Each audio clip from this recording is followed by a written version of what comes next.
one of those people that started off acoustic guitar learning the beginning to roundabout as best I could.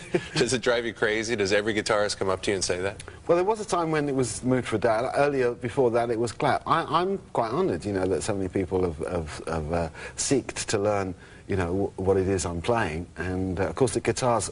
The only mystery about it is that the fingering, you know, individual fingering is really the key to learning it.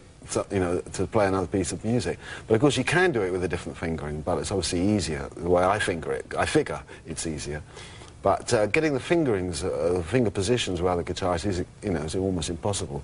Well, your finger positionings, and looking at you today, there is classical positionings up and down the neck that you're working on. Did you have classical training when you were starting out? I had no training at all. I'm self-taught, and I don't read music either. And I just listen, you know, and I use my ears, and that's what guides me, I guess, is my ears. So early on, when you were picking up a guitar and you were hearing songs on the radio, was your household a musical one? Were your parents musical? Semi, yeah. I mean, I had brothers and sisters. They had their interest, but my interest was looking at my parents' music, which was Les Paul and Mary Ford, and also Tennessee Ernie Ford.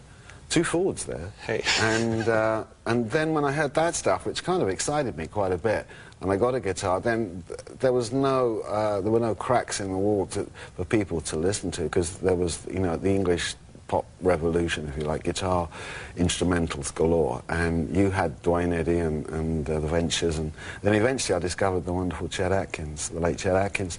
That to me was, I didn't need to go much further, but my brothers and sisters insisted that I listen to jazz and classical, which is actually the best advice, thanks so much, the best advice they ever gave me, because that in a way brought the breadth of influence and interest that I've sustained in my music. And then for some crazy reason I decided to try and play a bit like all of those things as well. Trying to bring as many influences in. I've heard many guitarists talk about hearing Chet Atkins for the first time, yes, and then trying to replicate his finger picking. Well, that country picking's really, really special, and there's a lot of fine guitarists, extremely fine guys, who actually don't go there at all, which is unusual. And that was one of the big inspirations for music like clap that I wrote, and then I started writing my own country picking instrumentals, and I wrote, you know, Ram and Second Initial, Valley of Rocks. Just, you know, I love that style. That's one of my main vehicles in my guitar playing and writing connection.